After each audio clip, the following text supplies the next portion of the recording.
Quero agradecer ao Coral Nova Semente e à banda por nos lembrarem que nosso Deus é santo. É sempre apropriado quando nos aproximamos de Deus termos essa visão de quem Ele é. Seja muito bem-vindo, feliz sábado a vocês. Você que também nos acompanha aí na sua casa, que seja um dia especial de renovação da nossa fé em Jesus Cristo. Nós estamos acompanhando a série Nos Jardins de Babilônia. Hoje é o nosso terceiro encontro. A cada sábado estamos refletindo um pouco na experiência que Daniel e os seus amigos, que foram levados de Jerusalém para a Babilônia, passam a viver agora numa terra estranha. Quais os desafios de se viver a fé de Jerusalém nos Jardins de Babilônia? E hoje nós queremos, mais uma vez, acompanhando agora o terceiro capítulo do livro de Daniel, nos depararmos com 3 grandes desafios que enfrentamos na nossa fé. Apenas lembrando que nas 2 primeiras semanas, nos 2 primeiros capítulos, nós percebemos que Daniel e seus amigos chegam com uma disposição de manter a sua fidelidade, a sua lealdade a Deus lá na corte do rei Nabucodonosor. Nós vimos que Daniel propôs em seu coração não se contaminar. E quando chegamos no fim do capítulo 1, percebemos que Deus abençoou a disposição do coração de Daniel e que ao final de todo aquele período na corte de Nabucodonosor, Daniel e seus amigos haviam recebido vitórias especiais da parte de Deus pela decisão que tomaram. Mas no capítulo 2, nós encontramos o pastor Dani falando a semana passada para nós que o desafio à fé permanece enquanto estamos nos Jardins de Babilônia. A nossa fé é desafiada. E apesar de Daniel e seus amigos estarem já servindo na corte de Nabucodonosor, o reconhecimento que eles haviam conquistado no capítulo anterior, o rei tem um sonho, aquele sonho da estátua, e há um decreto de morte. Daniel e seus amigos correm perigo, mas Deus intervém mais uma vez na história, pela fé de Daniel e seus amigos, e através da oração, a solução para os problemas que Nabucodonosor não havia encontrado nos recursos humanos de Babilônia. Daniel traz a solução para os problemas da parte de Deus, aquele que tem todas as soluções, todas as respostas, conhece o futuro. E a gente termina o capítulo 2, quem lê pela primeira vez o livro, com a sensação de que foi fácil, afinal de contas. Deus deu 2 tremendas vitórias a Daniel, vivendo em Babilônia. E o capítulo 2 termina com o rei Nabucodonosor engrandecendo a Daniel, mas também reconhecendo a grandeza do Deus de Daniel, que revela mistérios. E a gente pensa, tá vendo? Foi simples. Persistir um pouco mais na fé e tudo muda ao seu redor. Até que a gente abre capítulo 3 e lemos juntos no verso 1 de Daniel, capítulo 3, o seguinte: o rei Nabucodonosor fez uma estátua de ouro, cuja altura era de 60 côvados, a largura de 6 côvados, e levantou-a no campo de Dura, na província de Babilônia. Uma pequena pausa. Parece que o rei não aprendeu muita coisa. O capítulo 3 está ligado ao sonho que ele teve no capítulo 2. E o pastor Dani disse que aquilo era uma referência à história dos impérios mundiais. E se você quer saber mais detalhes sobre isso, eu faço um convite a você. Participe do programa Começos. Porque a estátua tem essas medidas? Porque ela é feita toda deste material? Se a estátua do capítulo 2 é diferente? Se você tem perguntas, a Bíblia tem respostas. E se você quer ter uma experiência real com Deus através da sua palavra, participe do programa Começos. Segundas-feiras e terças-feiras às 19h30 e aos sábados às 15 horas. Eu tenho certeza, você vai encontrar muitas respostas da parte de Deus em sua palavra. Mas aqui, claramente, Nabucodonosor está dando um recado. Eu não acredito em nada do que eu sonhei no capítulo 2, apesar do Deus de Daniel ter revelado esse profundo mistério, o meu império não vai passar. E nós encontramos aqui, a partir do verso 2, o primeiro desafio à fé que enfrentamos ao vivermos nos Jardins de Babilônia. O rei Nabucodonosor mandou juntar sátrapas, prefeitos, governadores, juízes, tesoureiros, magistrados, conselheiros, todos os oficiais das províncias, para que viessem à consagração da estátua que o rei Nabucodonosor tinha levantado. De modo que se juntaram todas essas pessoas e estavam ali diante da imagem que Nabucodonosor tinha levantado. O verso 4 diz que o arauto apregoava em alta voz: ordena-se a vós, ó povos, nações, gente de todas as línguas, Quando ouvirdes o som da trombeta, pífaro, harpa, cítara, saltério, gaita de foles, toda sorte de música, vos prostrareis e adorareis a imagem de ouro que o rei Nabucodonosor levantou. E qualquer que não se prostrar e não a adorar, será na mesma hora lançado na fornalha. Primeiro desafio à fé vivendo nos jardins de Babilônia é a sedução da religião de Babilônia. Você percebe, numa leitura aqui do texto, a quantidade de esforços que foram colocados para que esse dia acontecesse na planície de Dura. Primeiro, aquela estátua precisou de um planejamento e a execução. Gente e autoridade de todos os rincões do Império Neobabilônico foram convidados e precisaram organizar a sua agenda, as suas viagens, para estarem ali na consagração da estátua. Todo o povo da região deveria vir e estar ali. Não fosse apenas esse convite oficial e a magnificência da estátua, havia também uma super orquestra. É longa lista de instrumentos. Você imaginou quanto tempo essa orquestra levou para ensaiar os acordes, para preparar a música, tudo à altura daquela solenidade, porque era uma exigência do novo imperador Nabucodonosor? Babilônia usou o que tinha de melhor. Ali estava a multidão reunida. Gente importante, gente de todos os lugares. Não era uma cerimônia ou um ritual cotidiano de Babilônia. Era uma cerimônia especial. E de repente, a música começa a soar. Começa a encher o ambiente. Aquele grande número de pessoas reunidas. E um a um, começam a inclinar os seus joelhos diante da estátua construída por Nabucodonosor. Que cena!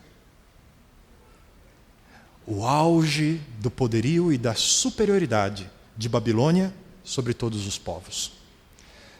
Sabe, a religião ao nosso redor, e não se engane, existe uma religião que permeia a sociedade. Hoje, a religião que mais cresce é a secularização. Se espalha nas cidades, chega ao nosso cotidiano e impõe novas culturas, novos usos e costumes. Um dos grandes economistas, Adam Smith, falava sobre o caráter transcendental do capitalismo, como ele se organiza como uma religião de consumo, com seus templos, seus sacrifícios, sua adoração.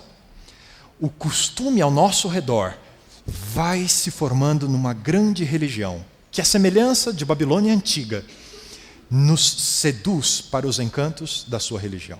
E é impressionante como o caráter da multidão reunida, como da validade, como nos impressiona a admirarmos a grandeza. Vocês se lembram, em julho de 2013, 2 anos, quando tivemos as primeiras manifestações por causa do aumento das tarifas no transporte público, e logo em seguida tivemos a Copa das Confederações no Brasil, e quem sabe diferente de como foi nos últimos anos, a forma como os torcedores cantavam o hino nacional brasileiro nos estádios.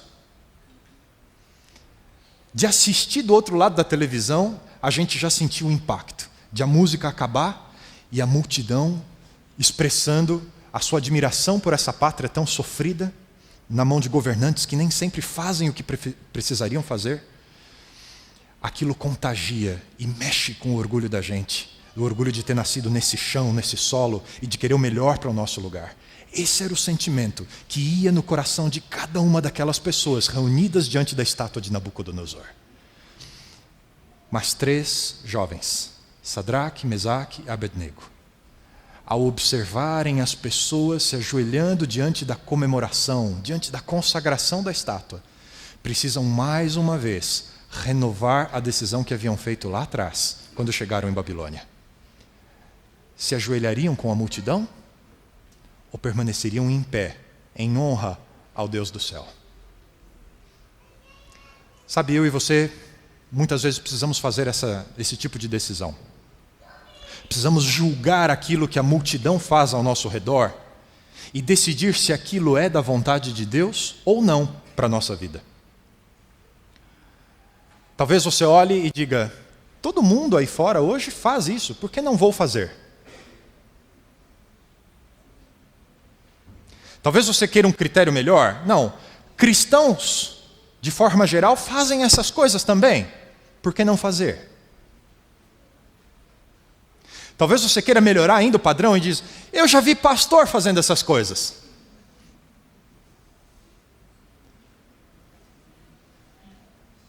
Deixa eu abrir o coração aqui para vocês.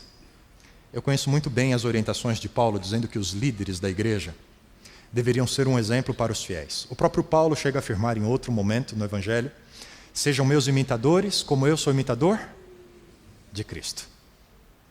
Mas eu preciso dizer, não se engane.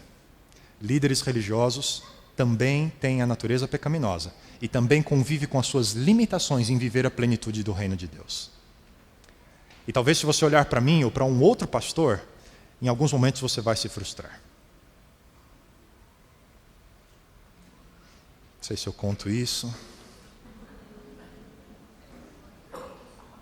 Tá, vou contar. Eu estava vindo para cá hoje de manhã. E você sabe, né? Nós vivemos uma cultura do trânsito paulistano.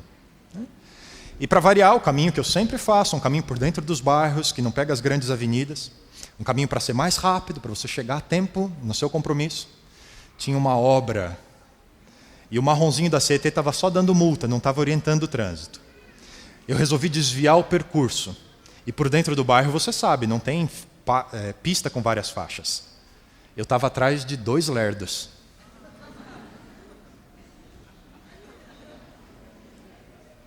O que a cultura do trânsito paulistano nos manda fazer nesse momento? Todo mundo faz. Cristãos fazem. Pastores fazem. E quando eu estava no limite do meu autocontrole, para não pôr a mão na buzina, cortar rapidamente, fechar o camarada, porque eu tenho horário, eu vejo vindo na minha direção contrária um rapaz que estava vivendo o mesmo drama que eu. Aquele carro devagarzinho na frente dele, ele não tem para onde andar e ele está lá no volante do carro. E eu pensei, é isso que eu vou fazer? Como é que eu vou chegar na igreja agora, pouquinho, daqui a pouquinho, e vou falar sobre a palavra de Deus, se eu me curvei à cultura dos nossos dias? Poucas esquinas à frente, já chegando aqui na igreja, parei o carro no semáforo, a respiração já tinha voltado ao normal, e eu olho para o meu lado, sabe quem eu vejo? Um membro da minha igreja. E se ele tivesse me encontrado esquinas atrás, e eu tivesse sucumbido à cultura dos nossos dias, que imagem ele teria de mim? Bom, se o pastor faz...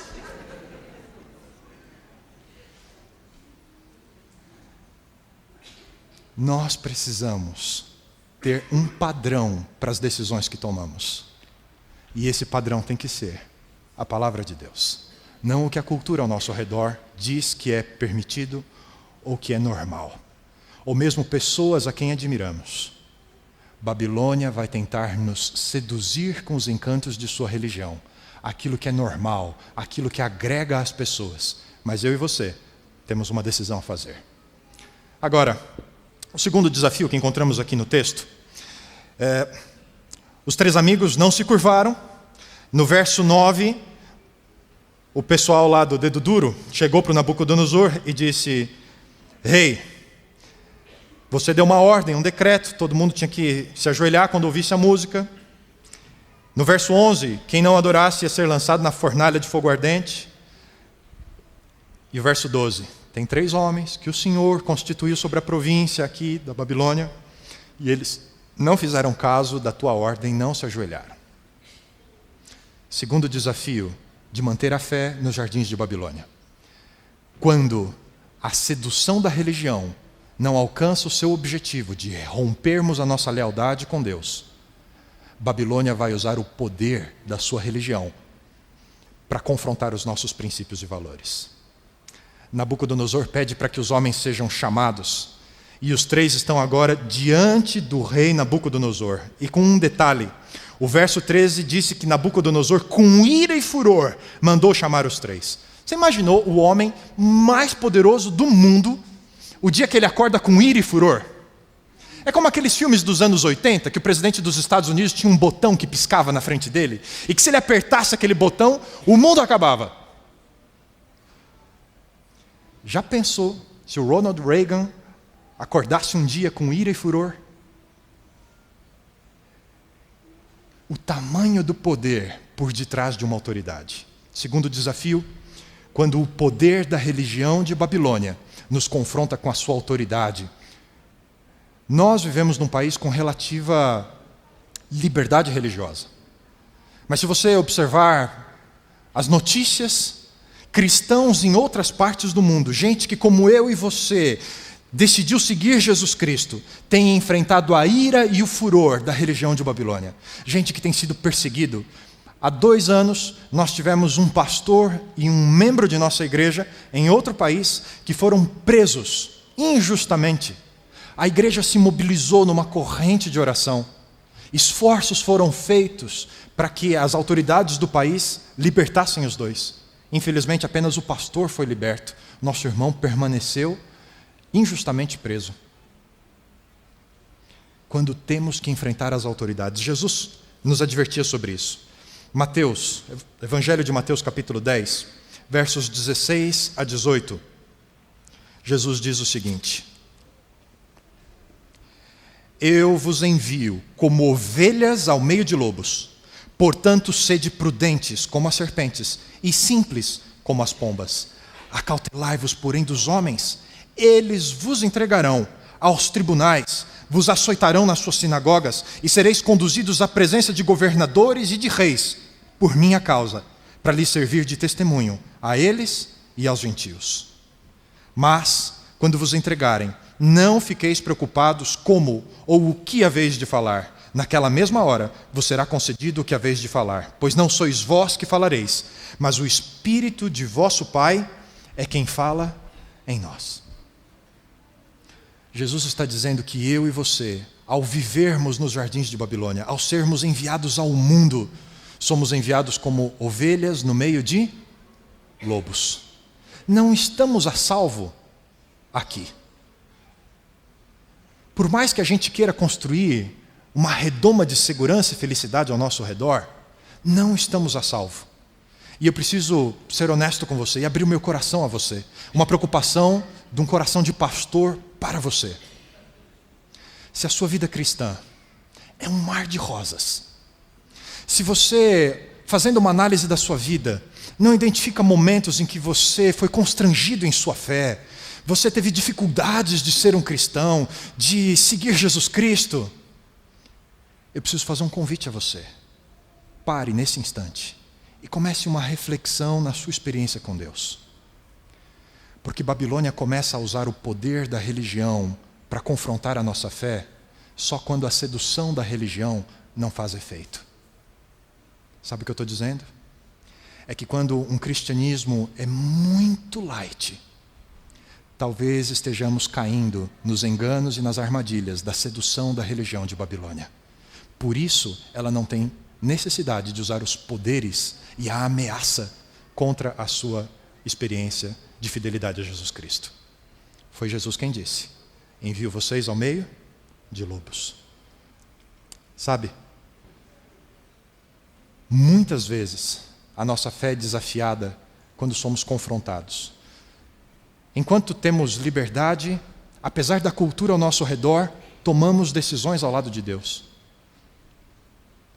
Mas quantas vezes, quando precisamos sentar diante da mesa do chefe do nosso trabalho, que passa a nos exigir o trabalho aos sábados, quando durante tanto tempo tivemos liberdade para não trabalhar aos sábados, a sua fé é atacada. Quando você encontra intolerância no sistema jurídico do Brasil, que apesar das garantias de liberdade constitucionais, à fé, ao credo, à prática religiosa, o sistema intolerante trava os caminhos e não nos oferece liberdade de fato. Quem já precisou de uma alternativa a uma prova de vestibular? a aulas às sextas-feiras à noite. E barrou diante do sistema. Babilônia está disposta a usar a força quando isso for necessário. Mas Jesus disse: vocês não vão estar sozinhos. O Espírito de Deus vai estar com vocês e vai falar através de vocês. E vocês serão minhas testemunhas diante dos desafios e das ameaças de Babilônia. Parece que Jesus está olhando para a história dos 3 jovens lá em Babilônia. No momento em que o rei, no capítulo 3, se dirige a eles e diz: é de propósito que vocês não adoram os meus deuses? Se a música tocar e vocês não se ajoelharem de novo, eu vou mandar vocês para a fornalha e eu quero ver quem é o Deus que vai livrar vocês das minhas mãos. O Deus vencido dos judeus? É esse. A fornalha está ali, a chance é de vocês. Nesse momento, queridos, isso só vem de uma fé profunda, madura em Jesus Cristo. O Espírito fala através daqueles 3 jovens e fala ao coração de Nabucodonosor. Nosso Deus pode. Meu Deus tem poder. Ele pode reverter a situação. Ele pode me libertar da fornalha. Ele pode me libertar do jugo desse emprego. Ele pode mudar a minha realidade, porque Deus pode todas as coisas. Nosso Deus é todo poderoso. Mas se nosso Deus não quiser, por conta dos seus planos e propósitos para a minha vida, ainda assim, saiba, ó Rei, não nos ajoelharemos diante da sua estátua.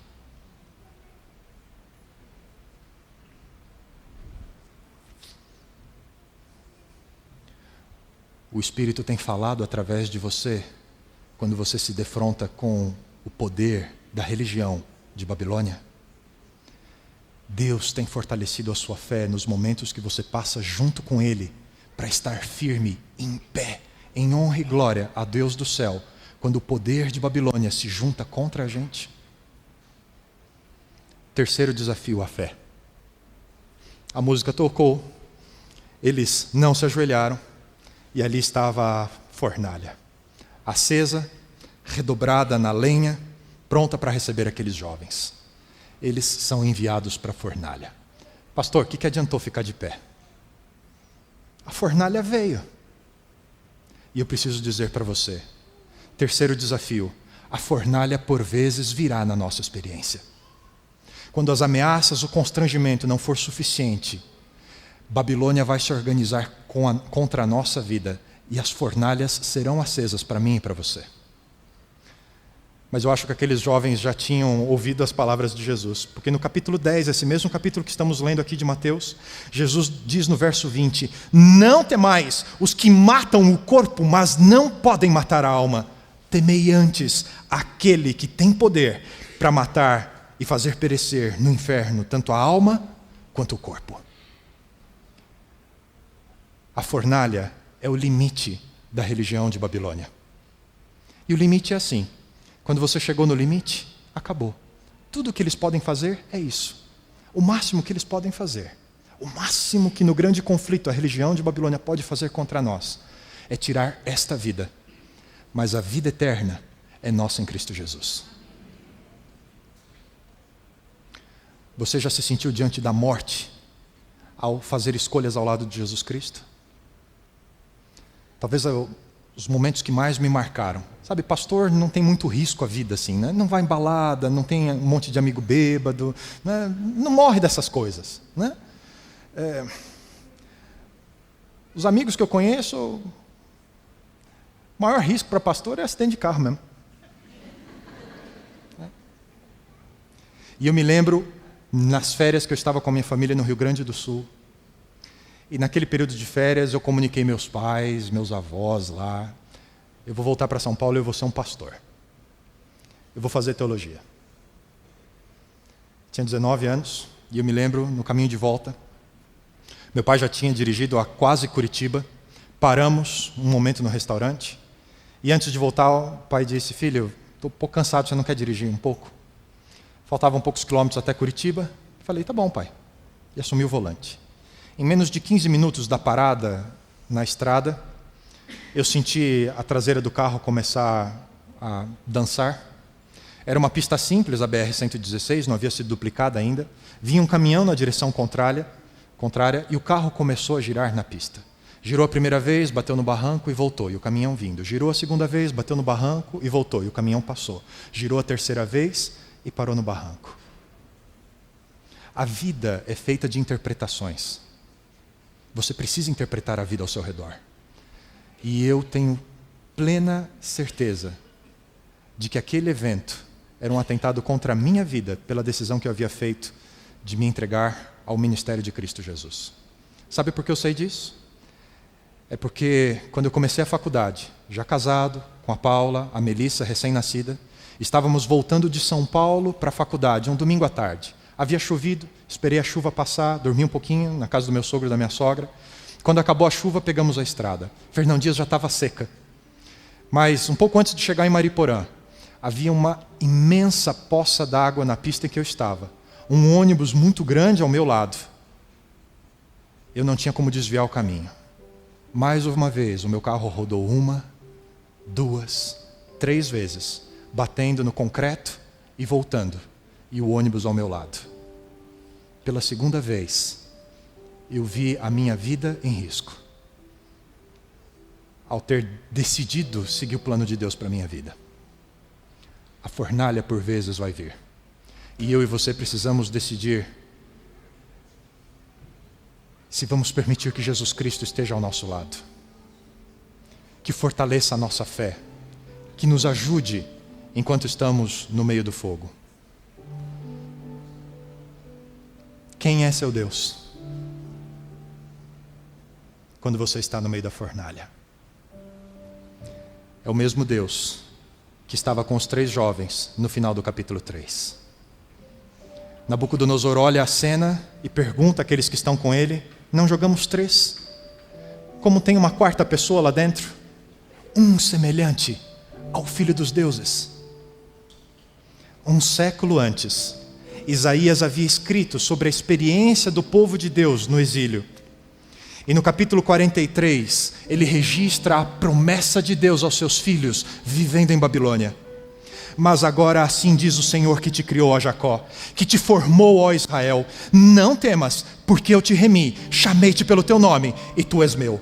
Quando passares pelas águas, estarei contigo. Quando passares pelos rios, eles não te submergirão. E quando passares pelo fogo, não te queimarás, e nem a chama arderá em ti.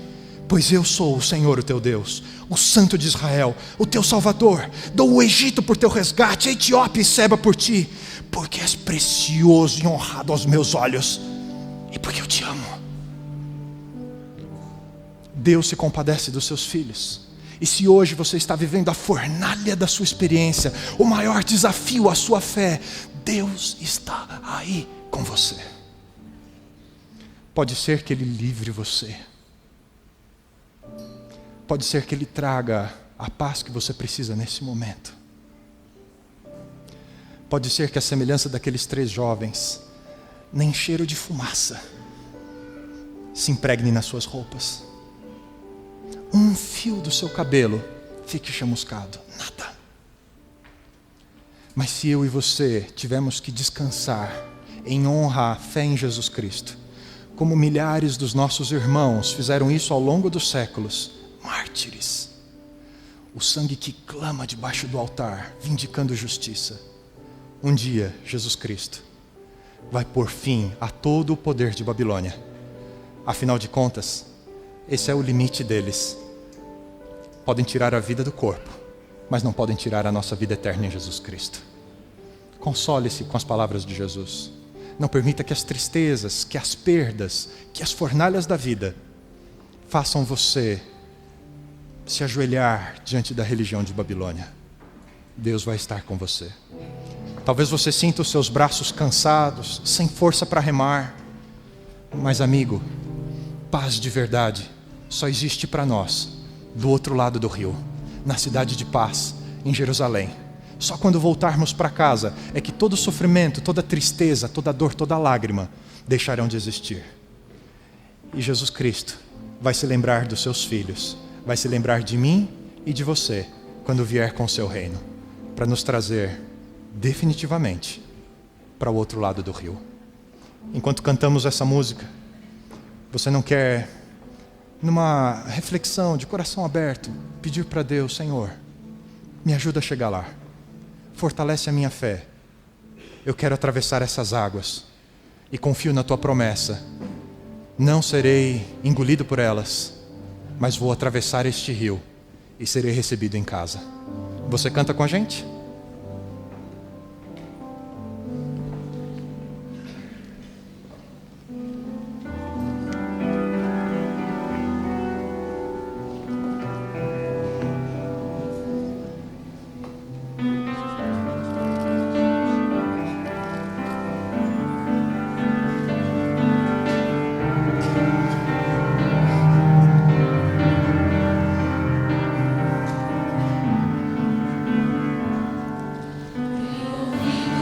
Uma terra linda,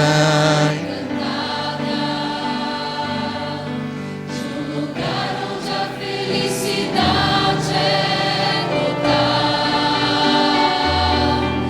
Os meus olhos já divisam não tão distantes, meus ouvidos já escutam sons divinais. Tão cansada estou da vida aqui deste lado, que meus braços quase já não podem remar. Calejados e feridos por tantos dias, querem nós o amor daquele povo encontrar. Além do rio existe um lugar pra mim. Além do rio existe paz. Além do rio a vida não terá mais fim. E com Jesus irei morar.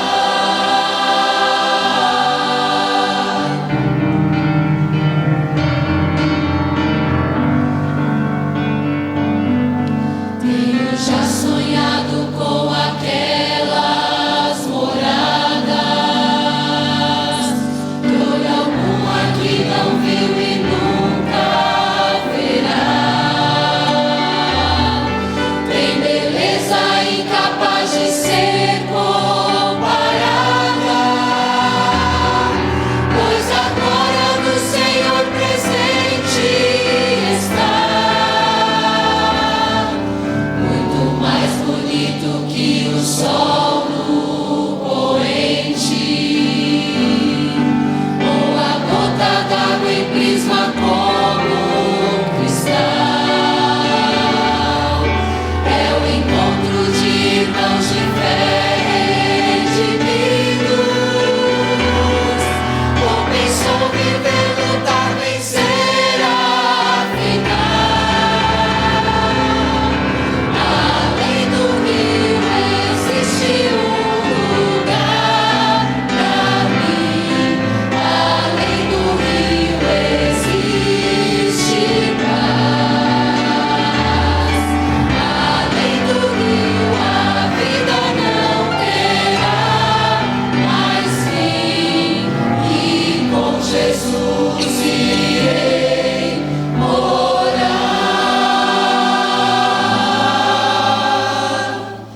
E com Jesus irei morar.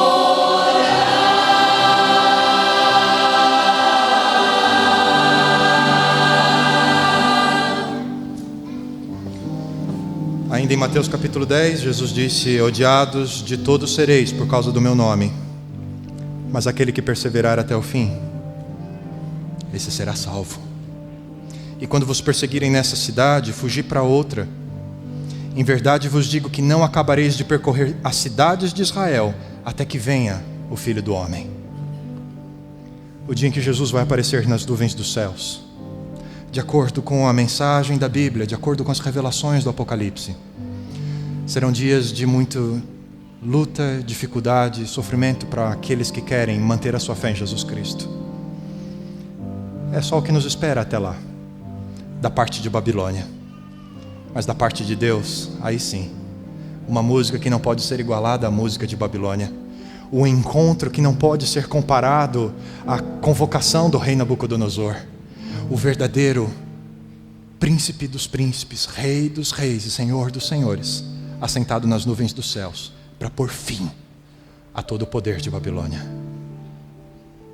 Que Jesus Cristo fortaleça a sua fé, para que nesse momento de luta, quando as fornalhas vierem, você esteja em pé, junto de Jesus Cristo. Bom Deus, olhamos para essa história e a história desses 3 jovens é a nossa história. Temos que resistir à sedução da cultura e da religião ao nosso redor. Somos confrontados pelo poder, pela ira de Babilônia. E muitas vezes a fornalha nos alcança em nossa experiência. Mas sabemos que a nossa vida, em pé, diante destas circunstâncias tão adversas, traz honra, glória e testemunha da fé em Jesus Cristo. Por isso, Senhor, cumpra a tua promessa feita por Isaías. Esteja ao nosso lado. Nos faz sentir de verdade amados e preciosos a Ti. Nos traz o Teu conforto. É tudo o que pedimos. E seguimos em frente, aguardando a volta de Jesus. Até que Ele venha, estaremos em pé, pela Tua graça, pelo Teu poder. Em nome de Jesus. Amém. Deus abençoe você e o acompanhe nas suas lutas e batalhas. Nós temos muita gente aguardando do lado de fora. E eu vou pedir gentilmente que hoje você cumprimente as pessoas no hall da nossa igreja, para que eles que estão há quase 1 hora em pé possam entrar rapidamente. Muito obrigado. Vá em paz. Deus abençoe você.